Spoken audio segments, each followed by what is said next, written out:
everybody understands what's at stake right now. The difference between success and failure will be measured in months, not years. OTC. OTC is go. STC. STC is go. Verify no constraints and go for launch.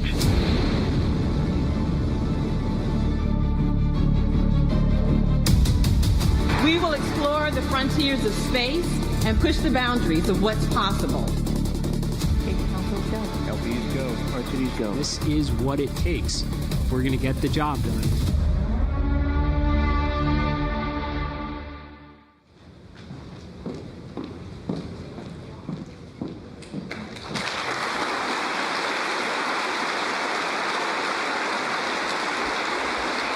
Good morning, and welcome to NASA's Johnson Space Center in Houston, Texas. I'm Vanessa White, Director of NASA's Johnson Space Center, and it's my pleasure to be here with you today. We're about to unveil the agency's Artemis III mission and introduce you to the extraordinary crew who will lead humanity's next steps toward the moon. We will have several speakers providing updates on Artemis III mission profile, Artemis acceleration plans, and mission science. Get ready for an inside look at innovation, ambition, and the future of space exploration. Without further ado, please join me in welcoming NASA Administrator Jared Isaacman.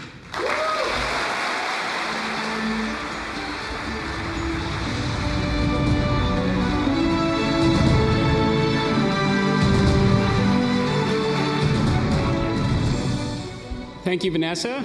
I am so grateful to be here with all of you as we discuss the Artemis program and announce the 4 astronauts who will undertake this very exciting mission.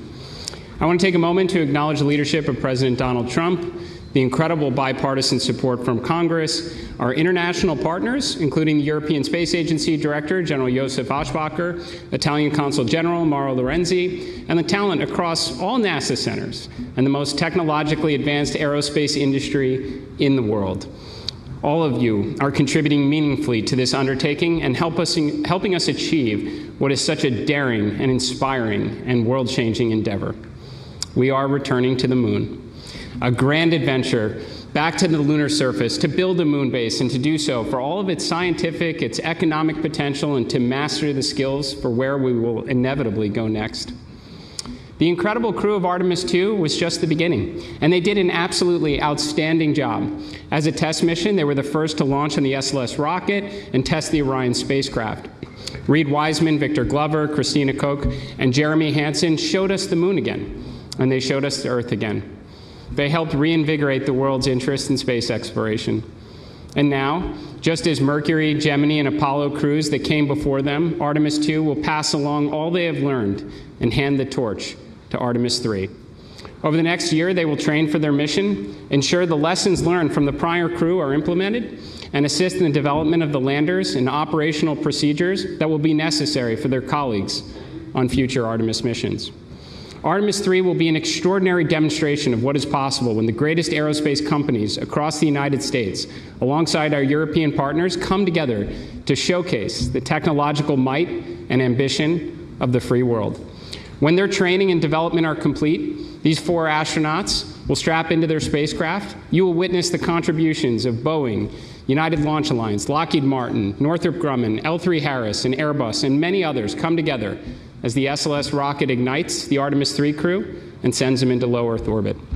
Additional powerful rockets will launch to place the Blue Origin and SpaceX Starship landers into orbit.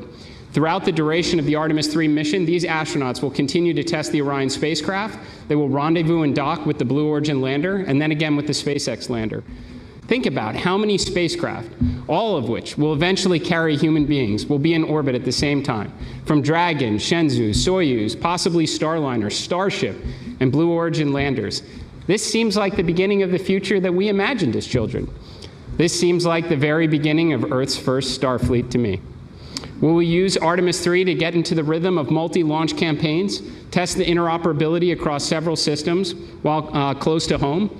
learn and improve, and inform the changes necessary when the torch will be passed once again. Now, preparations for Artemis III are already underway. The NASA team, our contractors, and our partners will start stacking SLS this summer with the aim of beginning early wet dress testing before the end of the year. The interested public will be able to follow along through all the key NASA milestones, along with Blue Origin and SpaceX as they launch uncrewed tests of their reusable rockets, gather data, implement improvements, and converge upon the Artemis III readiness no earlier than this time next year. In parallel, we will not slow down.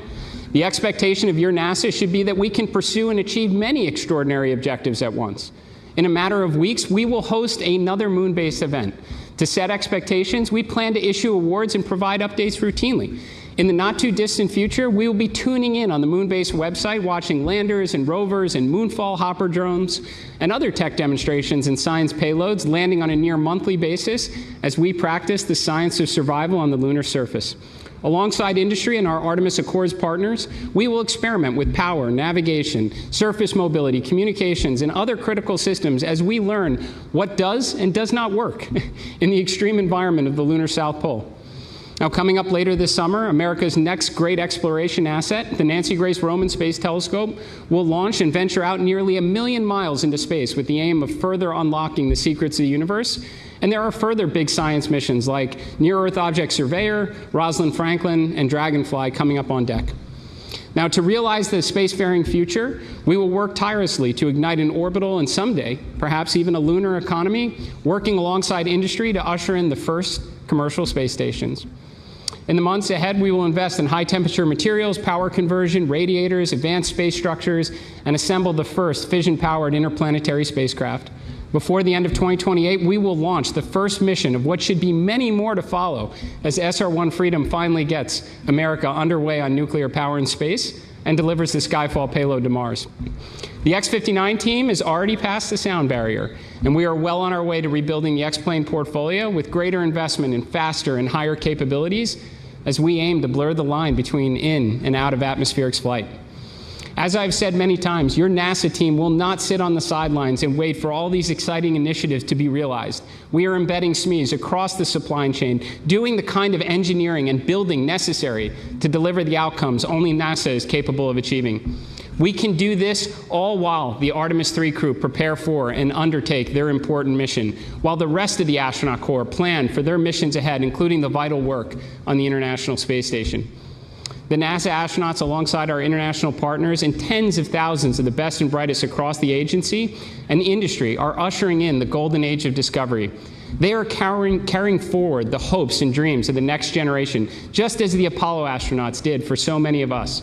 When Gene Cernan left the lunar surface on Apollo 17, he said, "We leave as we came, and God willing, we shall return with peace and hope for all mankind." Now, it's taken a little bit longer than he may have imagined, but we are returning, and we do so with the experience of Apollo, the lessons of Artemis II, the crew now of Artemis III, and the promise of what lies ahead, and our collective effort to build out humanity's first outpost on another world. So to the Artemis III crew, we wish you Godspeed on the journey ahead. You carry the fire of exploration from generations past, the confidence of this agency, and the support of this nation, and the dreams of millions who will be cheering you on, knowing that what others believe to be impossible happens to be what we do best here at NASA. So ladies and gentlemen, welcome to the Artemis generation. And now I'll turn it over to Jeremy Parsons for an Artemis III update.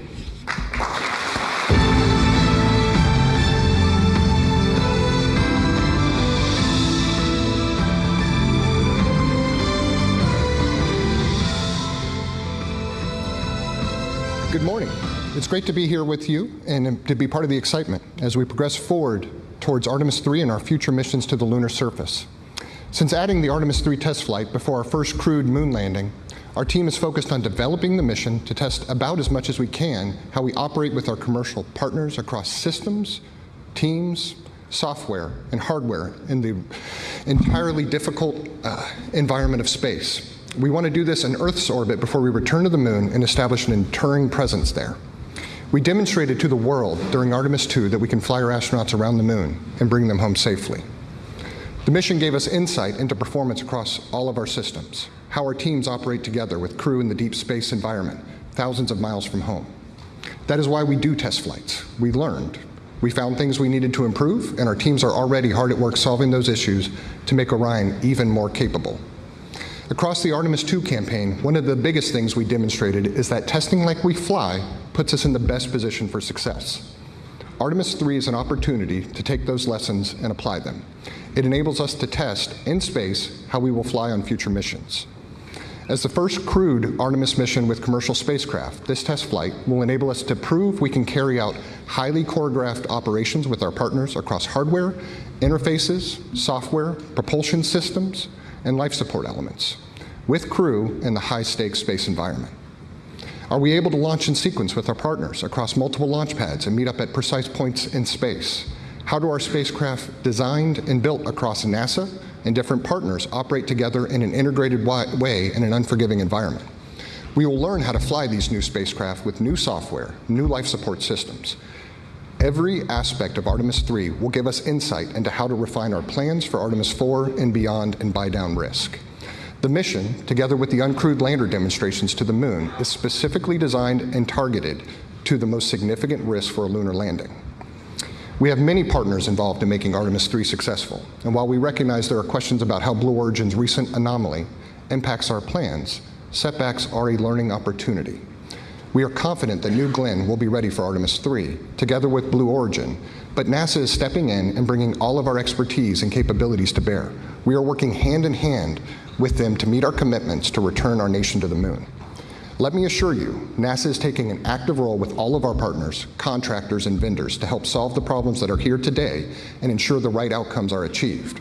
These companies have unparalleled access not only to our agency experts, but also to our test facilities, launch support, technology development at all of the NASA centers across the country. Fundamentally, our approach to Artemis III will remain the same. We will use this mission to reduce risk for our future crewed moon missions with lander test articles from both Blue Origin and SpaceX to ensure we will beat China back to the moon. So we've talked about accelerating the Artemis cadence, and so I wanted to share with you a little about how the pieces of Artemis III are coming together. Our partners are making great progress in lander development. SpaceX's recent flight of its version 3 Starship demonstrated key aspects of their architecture and lander designs, and they are already applying those lessons to their next flight test.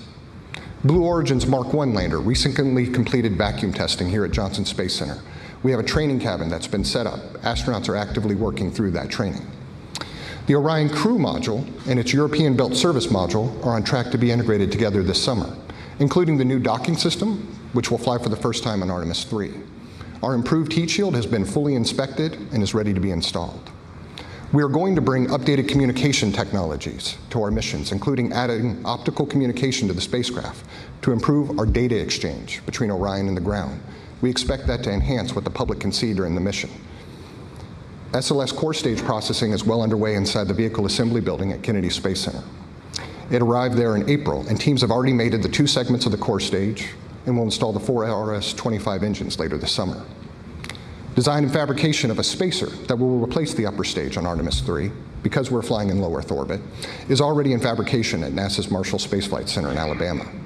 And for the ground systems, when we talk about acceleration, one of the best examples I've seen is that just 17 days after the launch of Artemis II, the mobile launcher was back in the Vehicle Assembly Building, well underway with refurbishment and preparations for stacking. Our teams are getting ready too.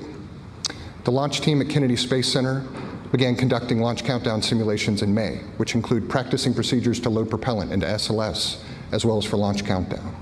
At Johnson, mission segments are being simulated and crew training is well underway. Our spacesuit provider, Axiom Space, is making great progress as well.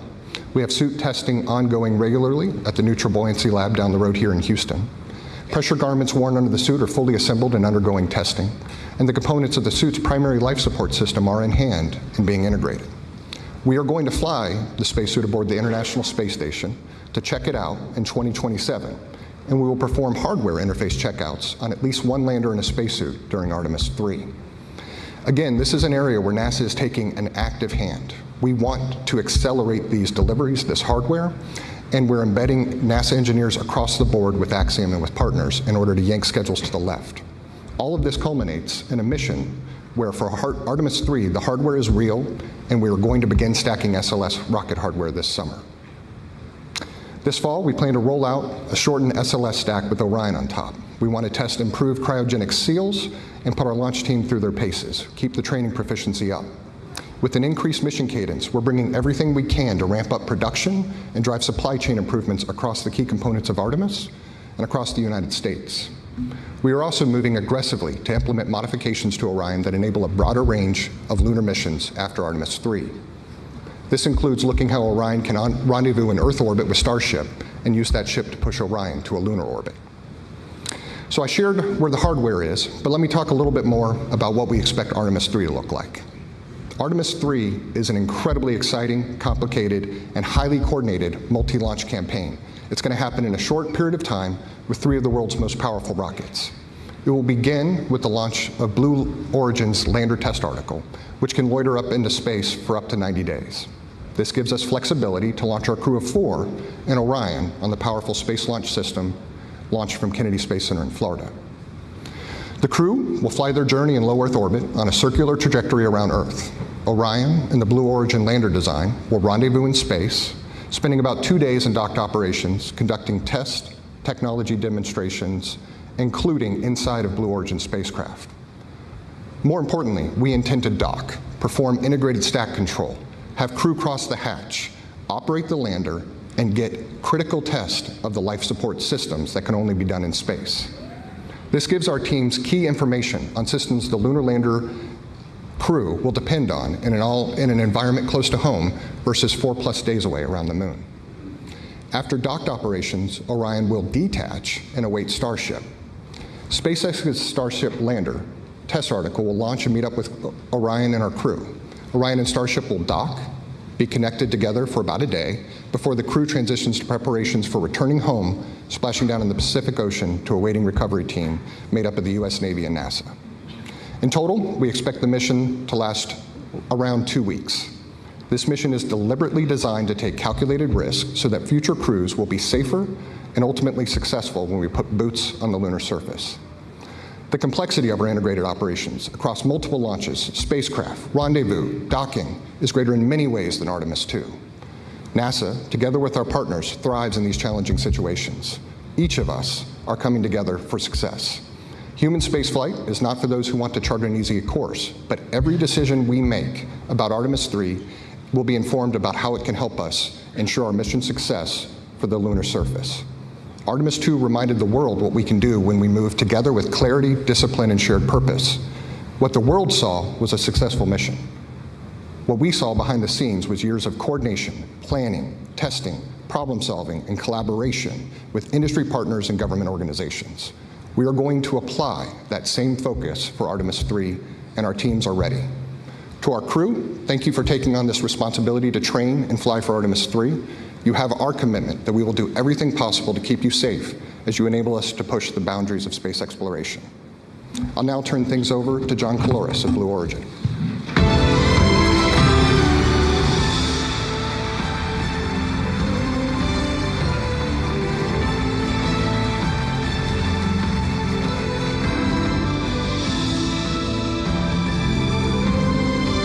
Thank you. As you know, we had a significant anomaly at our Launch Complex 36A on May 28th. The response from NASA, our partners, and customers has been extraordinary. We're making excellent progress on the investigation and pad cleanup. We'll begin rebuilding once cleanup is complete, while continuing construction at Launch Complex 36B. Blue Origin's lunar engineering and production teams are continuing the pace for production of Mark I landers for Moonbase and for Artemis vehicles, with multiple serial numbers in build. Mark I serial number 1 testing will conclude soon and will be ready for launch this year. The mission will demonstrate key components of our Artemis landers, such as our BE-7 engine. Artemis III is a major step that fills important objectives prior to our uncrewed landing on the moon in 2028, followed by our landing of astronauts that same year. On this mission, NASA and Blue Origin will demonstrate rendezvous, docking, hatch operations, ingress, and life support systems in low Earth orbit. This will allow the crew to gain familiarity with our Lunar Crew Module and even practice operations such as suit donning in zero gravity. Manufacturing is well underway on the Artemis III Mark II Lunar Crew Module, our storable reaction control system, our docking systems, and our environmental control and life support system. Our factories are running around-the-clock shifts in a responsible manner. Our vertical integration capabilities continue to produce hardware that feeds the production floor. We work very closely with NASA on engineering and testing support with more to come. We expect to complete the vehicle for Artemis III and be ready for launch in 2027. Blue Origin is very motivated to be part of the journey of returning humans to the moon. We've redoubled our efforts and are moving forward. I'm thrilled that we're just moments away from announcing NASA's Artemis III crew.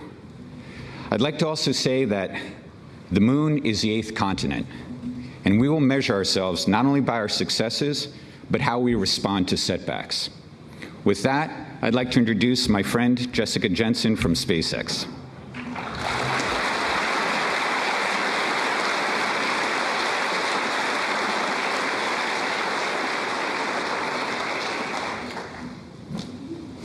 Good morning, everyone.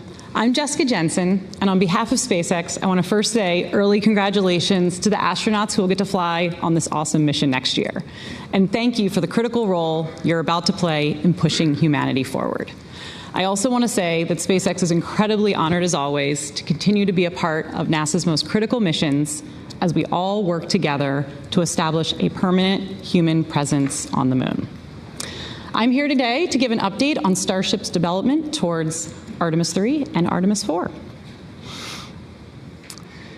We've made substantial progress towards developing Starship and preparing for the NASA HLS missions. We just flew our 12th flight test and successfully debuted version 3, or V3, of the Starship and Super Heavy booster, along with the new Raptor 3 engines and a new launch pad, all of which were developed through years of ground and flight testing. We are currently building several ships and boosters in parallel at Starbase, and we are actively building out 3 more Starship launch pads in Florida and Texas. We believe this, combined with full reusability, is going to lead to unprecedented launch rates and achieving aircraft-like operations, which has always been our goal. The V3 design of Starship is planned to be the vehicle for propellant transfer, our uncrewed missions to the moon, and for the HLS crewed lunar landing.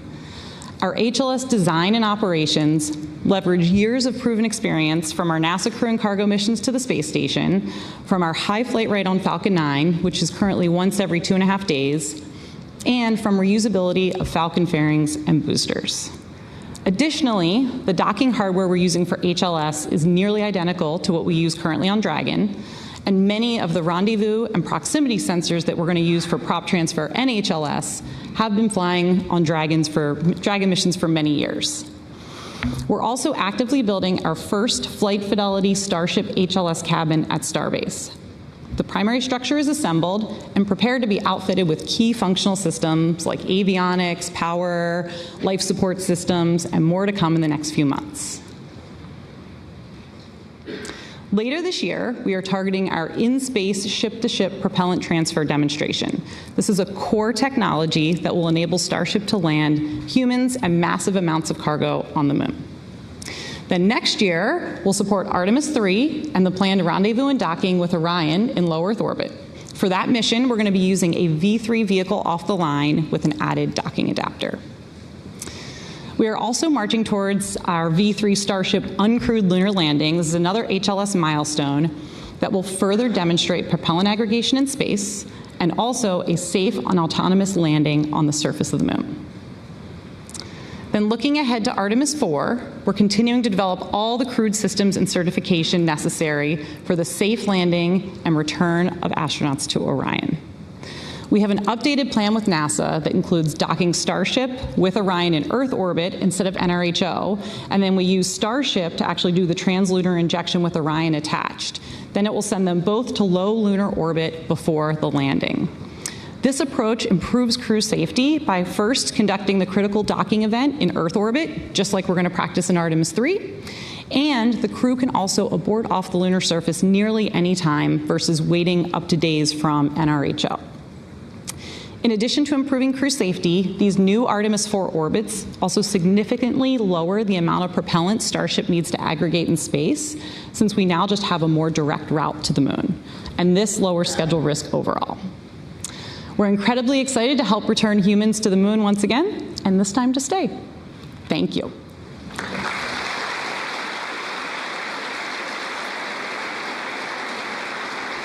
And now I will turn it over to Dr. Nikki Fox, head of NASA Science, and she is going to talk about Artemis III science.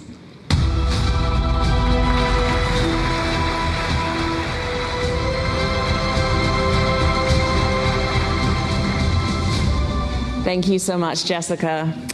Well, while Artemis II was all about moon joy, Artemis III will be all about Earth joy. We will be studying the route from Earth, and our Artemis III crew will be our mission scientists. Since Artemis III is a technical mission, the science we will be doing will look just a little bit different. We will study Earth's atmosphere, the environment around Orion during the mission, and the impact of space's influence within the Orion capsule. We're going to use this flight to buy down our risk for landed missions by developing our science processes, procedures, and readiness specifically for Orion to ensure the health and safety of our astronauts and spacecraft for our future Artemis missions. And the best way to do it is by taking real data that is uniquely enabled by this mission. For this technical and complex mission, we will focus on how we can better work with the unique Orion capsule and test and establish the necessary groundwork prior to landing on the mission with Artemis IV.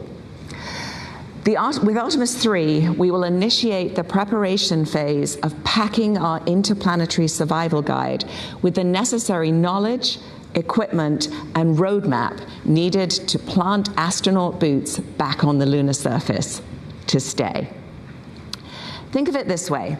If you're going on a road trip, you need to know before you go ahead of time and prepare with a game plan, not just for your destination, but for driving through all of the states in between. Weather. Will there be bad weather? Is your car ready for the trip? What do you need to pack for maximum comfort? And most importantly, will it all actually fit into the car? Leading SMD's Artemis III science team is Dr. Barbara Cohen. Barbara's team will be gathering the necessary information now so we can be ready for Artemis IV to begin that sustained presence on the lunar surface. Now, I know you all saw the joy of the science team during Artemis II. During Artemis III, we are continuing that great work to build up our scientist corps who will support future Artemis missions.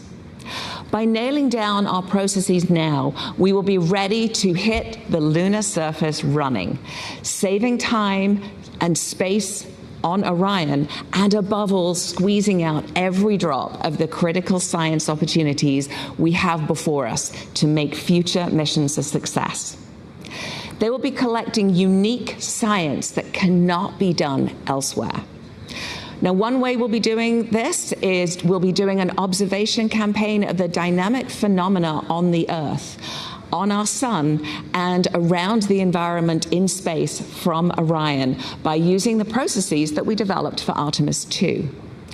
Having the Artemis III crew observe the Earth will be another great exercise for our teams to help guide the observations in a similar way on the Moon.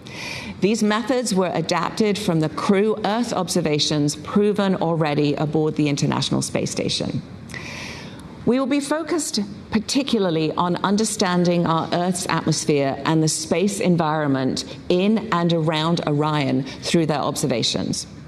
By observing Earth's atmosphere and how space weather impacts it, we can better understand how to protect the critical space-based technology there and all of that we rely on, as well as our future astronaut crews traveling through that region. To better predict how the sun will impact our atmosphere and also Orion, we have to not only look at our closest star, but we also have to look back at the Earth's atmosphere itself. Although the astronauts are not leaving the protective jacket of Earth's magnetosphere during this mission, future Artemis crews traveling to and exploring on the Moon and Mars will operate well outside Earth's magnetosphere and will be exposed to the harshest elements of deep space, including radiation. Now, this makes space weather research all the more vital as we move forward on the Artemis program, and our NASA space weather stations situated in strategic locations across our solar system are absolutely ready. When the sun triggers space weather events, the conditions in Earth's atmosphere can increase drag on the spacecraft. Now, this friction-like force pushes back against the vehicle, gradually draining its orbital energy and causing it to lose altitude over time, a process that we call orbital decay. This drag is highly sensitive to solar activity. So by analyzing atmospheric behavior, we can gain insight into different conditions by looking at how the atmosphere slows Orion down at different points in its flight. Understanding the environment outside Orion will also inform us of what future science instruments we could put on the outside of that vehicle. We're also using our ground-based assets across the world to look at Orion in low Earth orbit. And this is an opportunity that was not possible during the Artemis II mission due to the very quick time they spent in LEO. We are also characterizing the Orion capsule itself. We are going to initiate processes for Artemis contamination control and contamination knowledge by bringing samples out of Orion back to curation so we can identify and evaluate the environment within for our astronaut crew and for our future lunar samples. This will help us remove any background noise that may return with our lunar samples, so we can subtract it out of the characterization of the samples and really get to the core of what they are. We will be doing all of this while also studying how our crew safely live and operate in space and within the Orion capsule, thereby ensuring future mission success. Now, we're still at the beginning with our planning for science, so stay tuned as there will be more exciting science yet to ride along with Artemis III. I am extremely excited for NASA to build upon the success of Artemis II and then Artemis III and to explore more of the moon, to build that sustained presence and to build our moon base to prepare for the next giant leap, human exploration of Mars. All while we lead the world doing paradigm-shifting science. At NASA, science enables exploration, and exploration enables science. And NASA Science is honored to take our part in the Artemis generation. And with that, I am delighted to hand it back to Administrator Isaacman.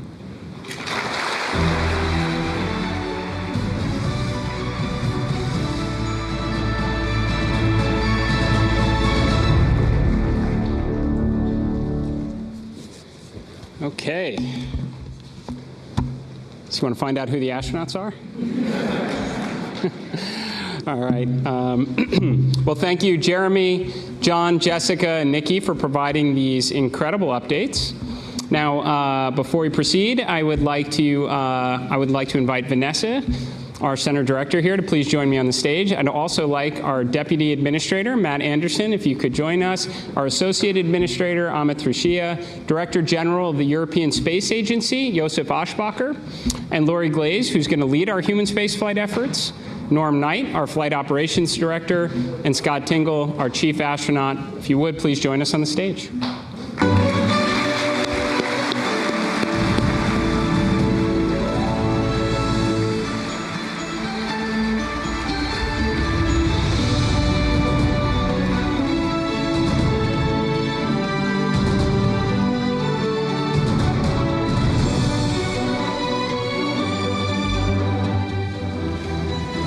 Now, alongside the prime crew, we have a backup crew member who will train shoulder to shoulder with them to ensure mission readiness and continuity.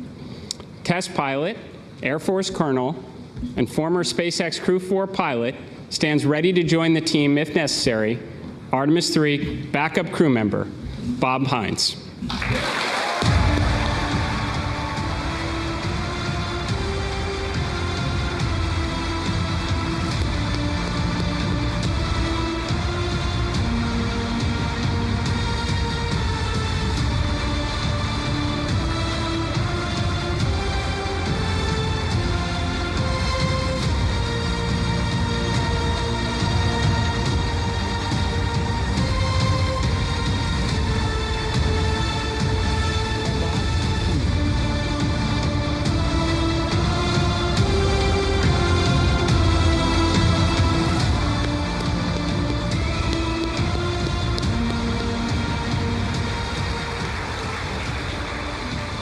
Now, Bob has logged 170 days in space across 2 ISS expeditions and can step into any role needed on this mission.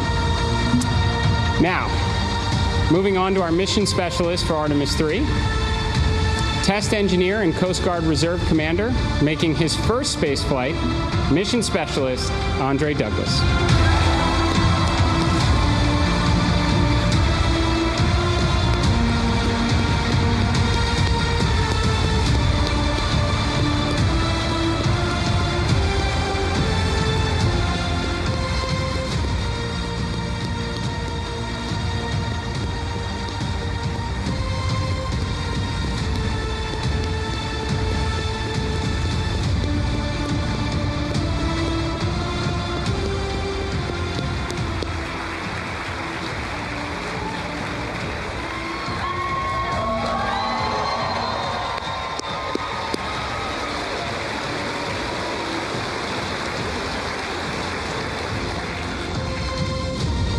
We have Army Black Hawk helicopter pilot, family medicine physician, and record-setting astronaut, mission specialist, Colonel Frank Rubio.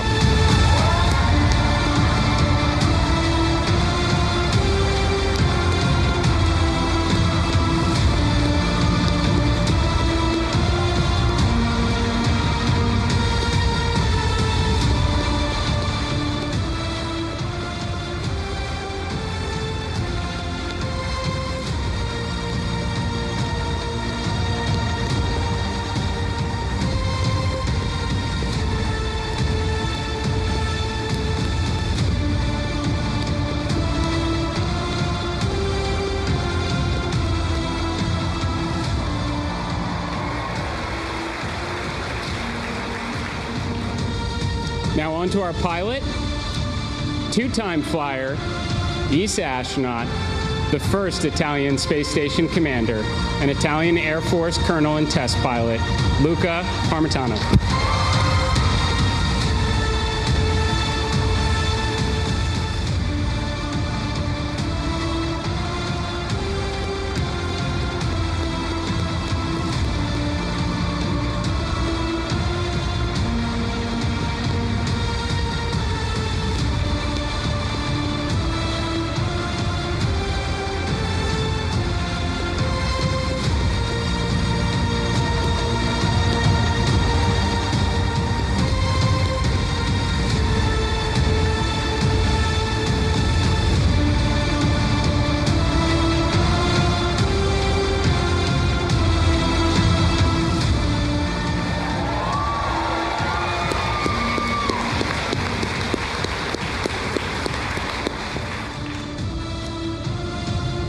Now to our commander, 2-time astronaut, former space station commander, Marine Corps colonel, and test pilot with more than 7,000 flight hours.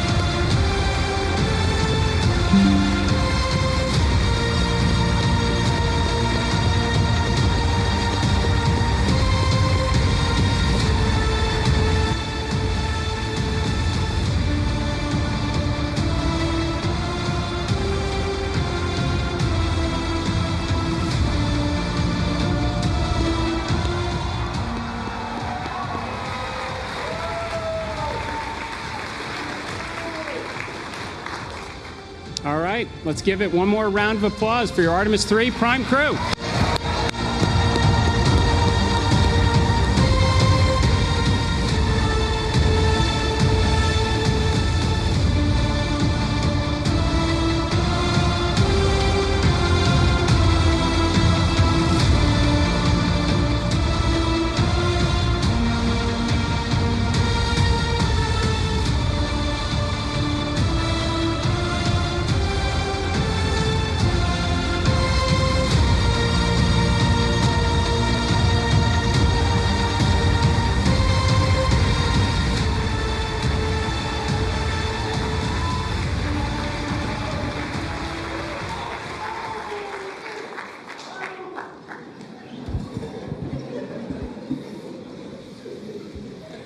Randy, Luca, Frank, and Andre, I am excited to welcome you as the next crew in the Artemis journey to successfully return to the moon, this time to stay.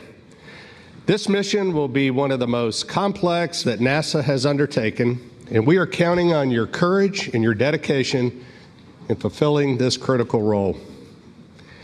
It also underscores the importance of both international and commercial collaboration. This crew is comprised of astronauts from NASA and ESA, and they will train together to develop their expertise in multiple spacecraft from our commercial partners. All of this while working hand in hand with the flight control team that works tirelessly to manage risk, ensure crew safety, and of course, mission success. This multifaceted integration demonstrates that we will go farther faster when we go together. As the Director of Flight Operations, I have the opportunity to get to know every astronaut as well as many of the team members that support our missions and other critical integral roles. These integrated teams are the backbone of the mission, working as a single entity to accomplish the mission objectives while aligning to crew and vehicle safety. I would also like to thank the families of our astronauts and those of our team members who provide the support that allow us to accomplish these ambitious goals for our country and humanity. To simply say, I am encouraged, I'm inspired, and I'm filled with hope when I think of this mission and the teams associated with it. To the Artemis III crew, each of you possess a unique background, and your vast experience and unwavering dedication to NASA's mission enables you to help make us and take this next great step in space exploration. I am proud to work alongside you as we make our mark on history. This mission begins now, and it will conclude with your safe return to Houston, where you will be reunited with your families. Now, I'm honored to turn it over to Mission Specialist Andre Douglas.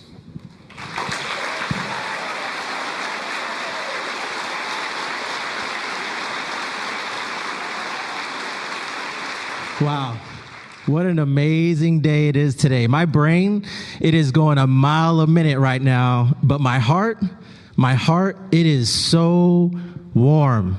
It is so full. And I can't thank everybody who's been along with my journey, but I got a few tonight I got to give a shout out to.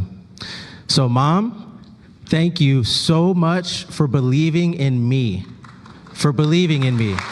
this whole time. All these years, you prayed for me, you thought about me, and I always appreciate that. And Dad, that work ethic that you showed, I was trying to emulate you.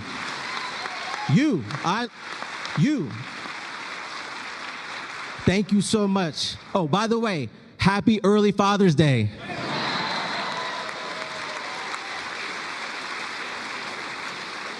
And to Rachel, my lovely wife, thank you, babe.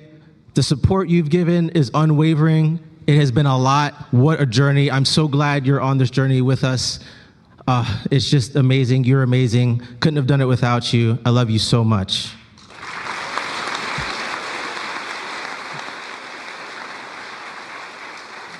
And to my boys, if you put in the hard work, and you think big, you can do just about anything you want to do. Surround yourself with good people. You can do this. You can do whatever you want. You just got to try hard. All right? So, I don't have enough time to go through everybody out there, but we really appreciate you guys supporting us. This mission is going to be fantastic. What an excellent crew. Very proud to serve with these gentlemen. Very fine crew. And go Artemis, go NASA.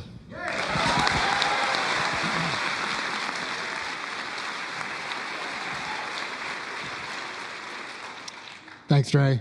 Well said. And wow is the right word. What an incredible blessing and an honor it is to be standing here representing all of you. And I'd just like to take a quick second to say thank you, first and foremost, to my wife and our 4 amazing kids. Thank you for your sense of adventure and your resiliency. You guys have made all of this possible. To our...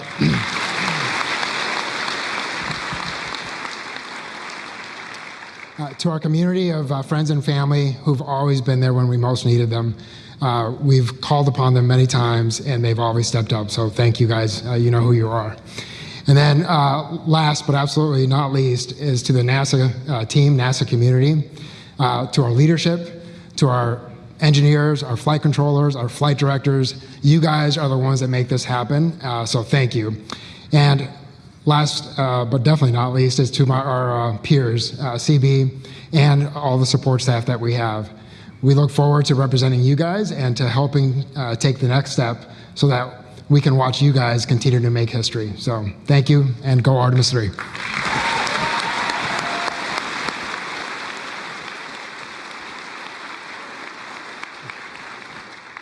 I apologize in advance if I get emotional. I'm honored by the role that I've been given. I'm also very humbled by the task in front of us. But first and foremost, I'm grateful. There are many parts that need to come together for a space launch. And you need a launch pad. And for me, that launch pad is my country, Italy, its education system, the Italian Air Force that gave me the professional tools to bring me here today, the Italian Space Agency that gave me the first flight to put those skills to proof, and for that I'm very grateful. The European Space Agency is like a launch tower, connecting these two worlds, building bridges. Its very nature is to build relationships and building bridges, connections, and to elevate individuals to achieve their full potential. The rocket, figuratively and literally, is NASA. I'm grateful that NASA has allowed me to be part of this incredible group of people, of this crew, and for letting me fly. But we wouldn't be going anywhere without fuel, and the fuel that lets everything move is right here. Maya, Sarah, Marta, my extended family here in the crowd. You are the energy that feeds my soul. And your love is the spark that ignites every passion. Thank you. Grazie.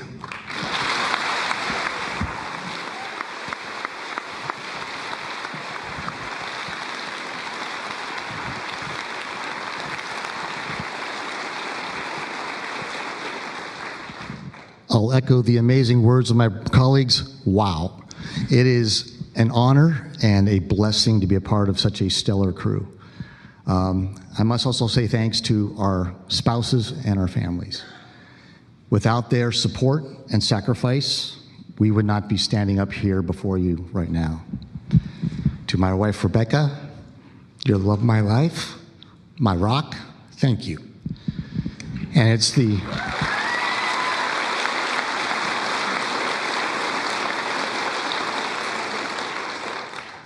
It is their support of our families that's going to carry forward from today when we start training very soon.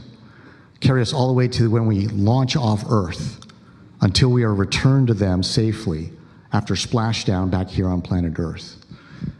Would also like to thank the Astronaut Office leadership, Flight Operations Directorate, and the NASA Johnson Space Center leadership for the opportunity to represent the astronaut corps and every single person in NASA, ESA, our industry partners, our international partners, whose blood, sweat, and tears, okay, hopefully not blood, and very few tears, but their collective effort will lift all of us up on that SLS rocket when we hit launch day and carry us through the mission.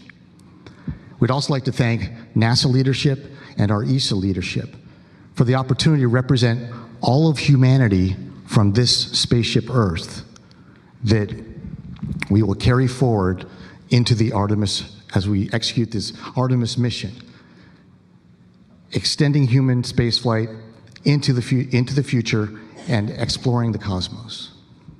Now, spaceflight is hard, and that's why the most important Artemis mission will always be the next Artemis mission, where we are doing flight tests on every single flight, incrementally determining the flight envelope, expanding it, proving out capabilities, and making the operational procedures that we have more and more precise, because every single mission we will do after this will be more challenging and more complex.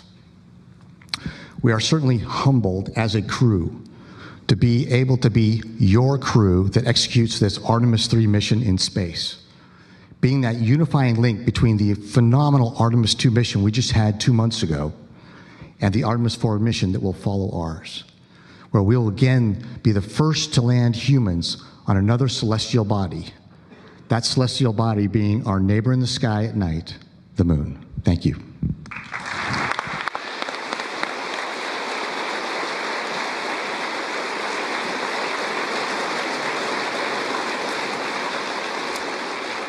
In the words of the crew, wow. That was truly special. Thank you, Artemis III crew. Hearing from each of you has inspired everyone supporting this mission across the globe. We're all in. This mission is going to captivate the world and bring us Earth joy. Let's look ahead at what's in store for Artemis III.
Another wow.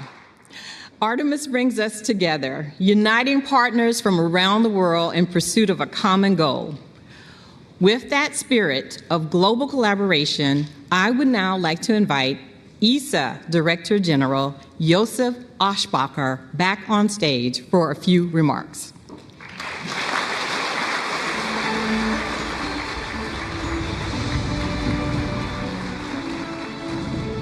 Wow, what an atmosphere, what a moment. Ladies and gentlemen, days like this do not come often, when history is not something we remember, but something we are about to make. Just weeks ago, at NASA's Kennedy Space Center in Florida, I had the privilege of witnessing the launch of Artemis II. It was an unforgettable moment. Artemis III will be a different mission, but no less remarkable. Before anyone sets foot on the moon, someone has to make that possible.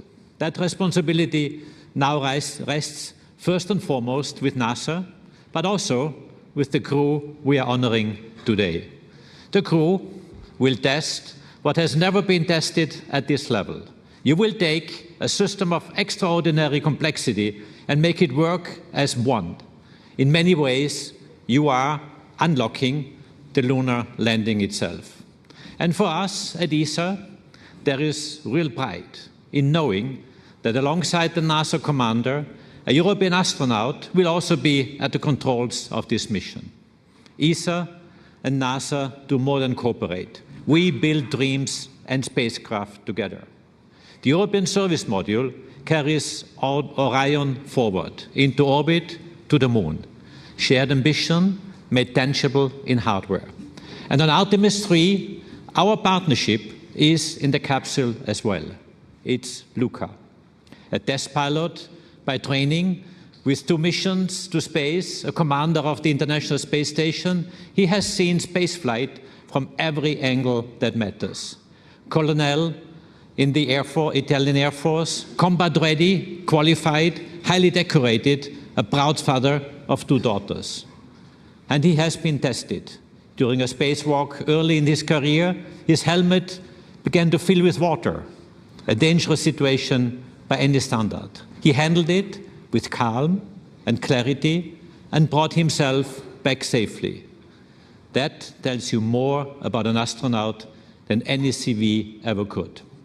Luca is precise, composed, and determined. Yes, I'm sure he brings a touch of Italian ease to the cockpit. He is exactly the right person for this role, and he is ready. At ESA, we are ready as well. Our 23 member states are aligning to step up in exploration. Because when you choose to be part of something as ambitious as Artemis, you contribute. That is what we do, what we will continue to do. But today is not about programs. It is about people, those who once went to the moon and those now preparing to return. To Jared, to NASA, to the United States of America, thank you for your leadership and thank you for your partnership. To the crew of Artemis III, you carry something important for all of us. And to our ESA crew member, we could not have wished for a better pilot. Caro Luca, siamo orgogliosi di te. Buon volo. Thank you all.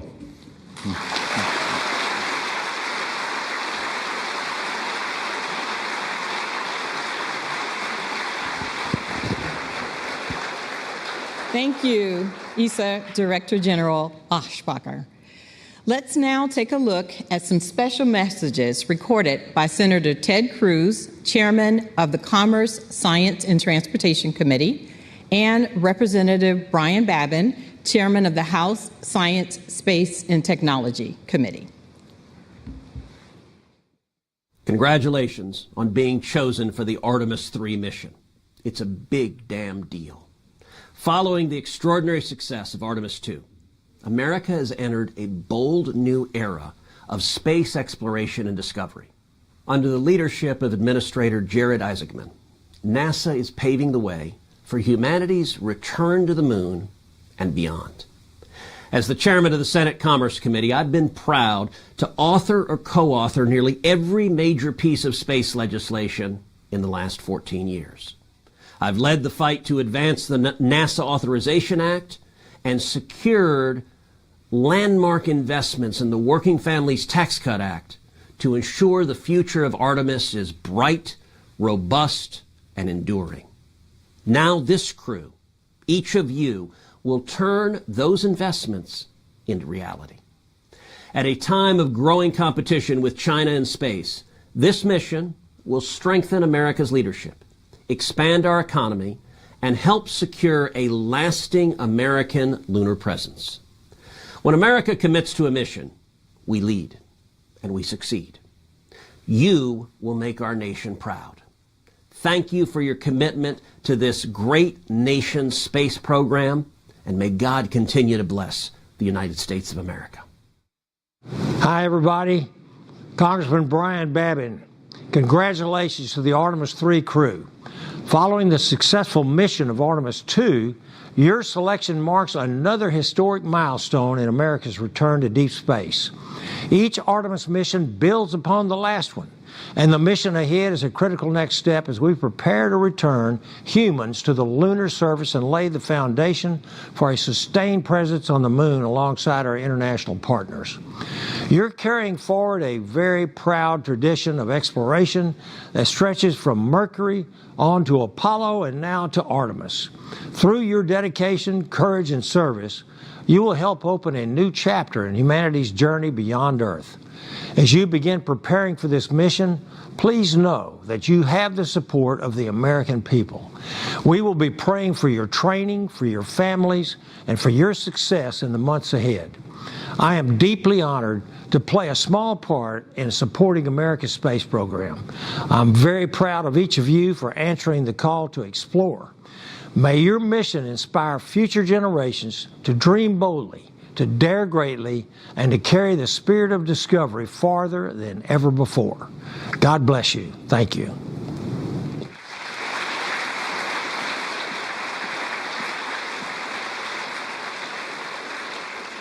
The story of human space exploration continues to inspire, and the momentum carries forward as the spotlight turns to the remarkable crew assembled here today. Randy, Luca, Frank, and Andre, we have a special group of people who would like to share some words with each of you. Joining us now, we have some of the Artemis II crew. Please help me in welcoming Reed, Victor, and Christina.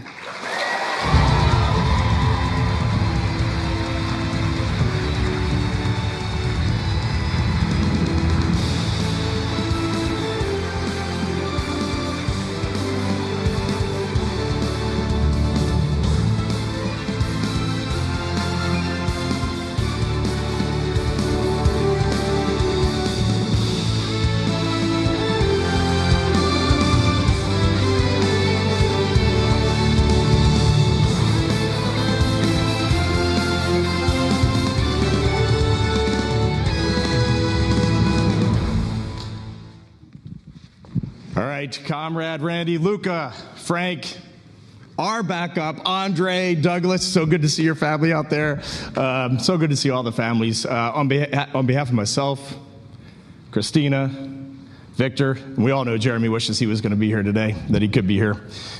We just want to say how completely fired up we are for you. I hope you saw us down there cheering, screaming as loud as we could. And Randy, in your comments, I really loved when you said that you all are the link from two to the surface. And that really resonated with me. And you guys know, because you work in the office, we've been carrying these batons around for way too long. And so with that, the Artemis II crew, comrade, hands you the baton. You got the controls.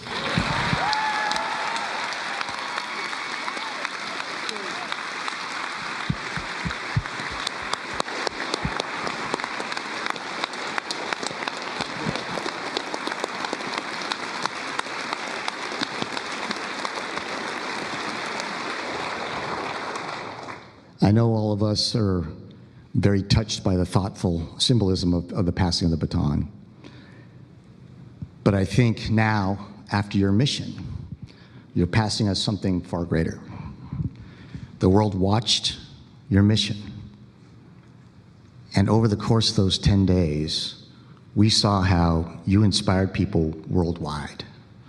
You saw how something was ignited within people. It was ignited within all of us by watching your mission. While this may look like just a baton, right now it's in my hand, it feels like this big flaming, Olympic torch that you, Reed, Christina, Victor, and Jeremy lit. And the world was entranced by its flame for the 10 days of the mission. We, the Artemis III crew, are honored to be able to carry this torch forward, to be able to execute our mission, to make that flame burn brighter and pass it on.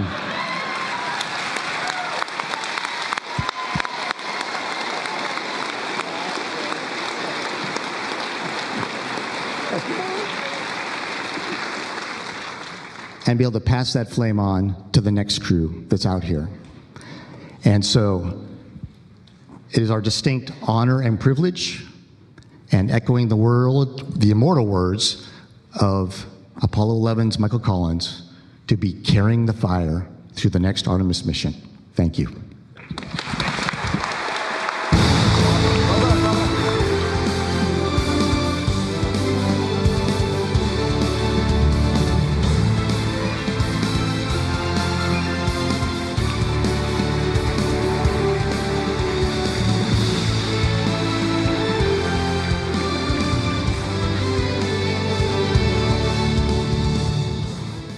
What an incredible moment.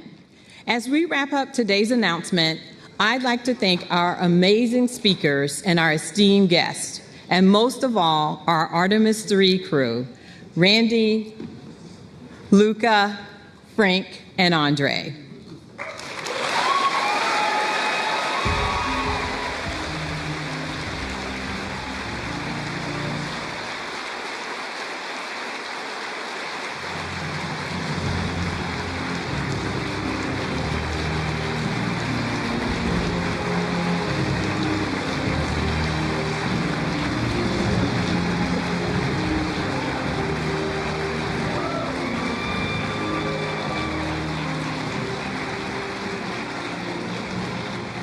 As you prepare to embark on this next giant leap, know we stand united, ready to support you at every turn with mission excellence, pushing the boundaries of what's possible for the benefit of all humanity.